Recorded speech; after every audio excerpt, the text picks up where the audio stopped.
Hey, you want to get the iconic Poncho from Fallen Order? Well, all we gotta do is beat up a giant alien frog. How hard could that be? I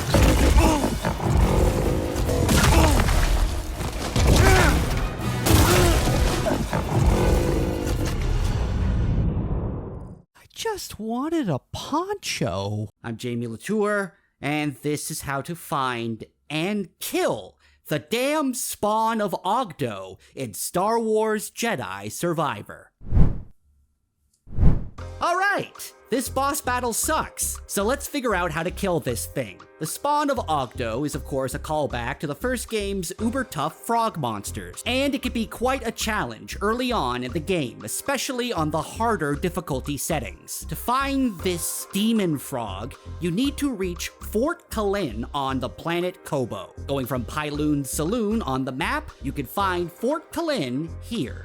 The fort itself will look like this, and it will be swarming with various droids and Bedlam Raider baddies. Once you've cleared a path, you'll find a meditation point inside that you can rest at. And you should definitely rest there, because you're gonna want to have this spot available to you. Now from this meditation point, grapple into this building, and you'll have to kill some droids. You'll run into a section with a resting battle droid and a sneaky Bedlam Raider. And after you get through that duo, continue on, and you'll unlock a shortcut, which again, you're gonna want to do because it will make getting to the Spawn of Oggdo much easier. Now you'll come across this open area that just has a bunch of droids all around and a suspicious looking metal platform with something shiny in the middle. And would you look at that? It's a trapdoor that drops you into a pit with the Spawn of Oggdo. And that's where the fun begins.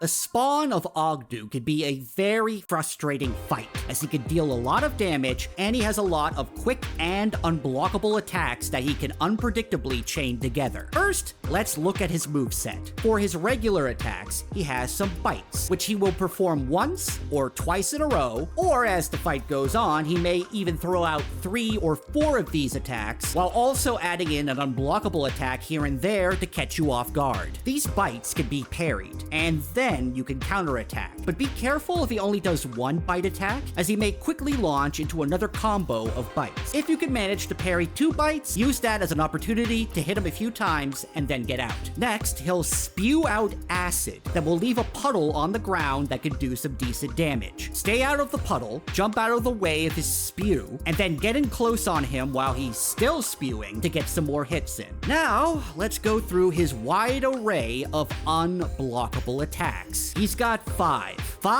unblockable attacks that all have the potential to end this fight. So when he's glowing red, pay attention because that's when things are about to get real. First, there's a heavy bite attack. This is something he may add to the end of his regular bite combos. If you're able to see this coming, dodge to the side of him and then land a few lightsaber strikes. Then there's this belly flop move he'll do where he'll jump into the air and slam into the ground. Obviously, you don't want to be underneath him when that happens, but you also don't want to be near him, as this attack has a blast radius where you'll take splash damage from the rocks that shoot out. As the fight goes on, he'll unleash a bigger version of this belly flop that will have a larger blast radius that will dish out even more splash damage. Your best bet to avoid that is to jump and double jump to avoid the move and the ensuing dust up that occurs. Then there's the 2 unblockable moves that are responsible for most of my deaths. There's a lunge attack where the Spawn of Oggdo will charge up and make this sound.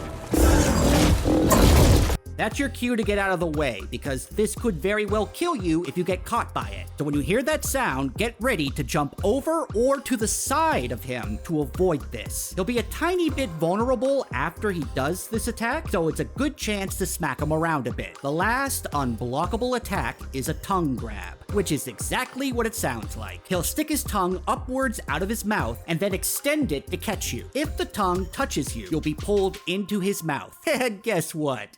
That's an instant death.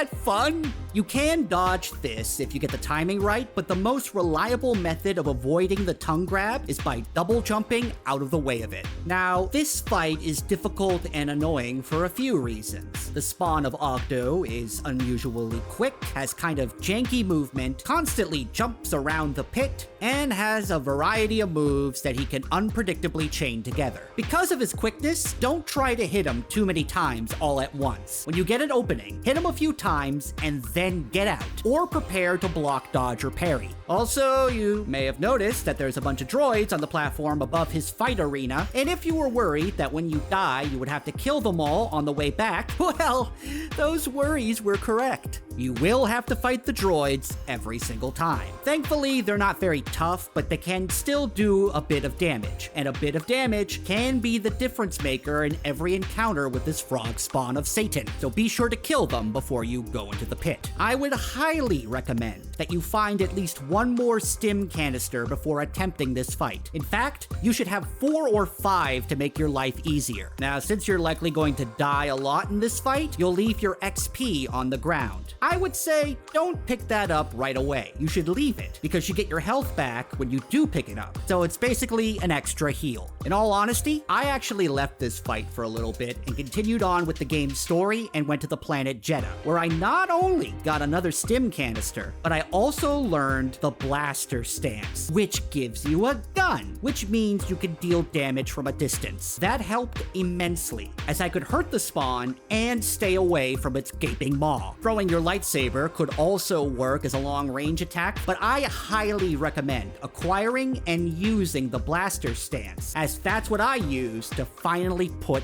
this thing down. So, what is the reward for killing this frog? Well, you get a priorite shard, you can interact with this weird little alien thing that's down here for some reason, and then in this gold chest is the biggest reward of all, the thing that you came here for, the Poncho.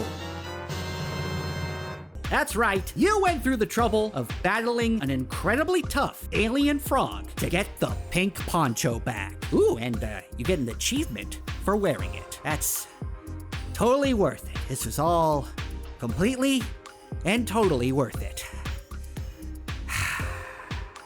For more gaming news and guides, check out thegamer.com. Thanks for watching, and we'll see you next time.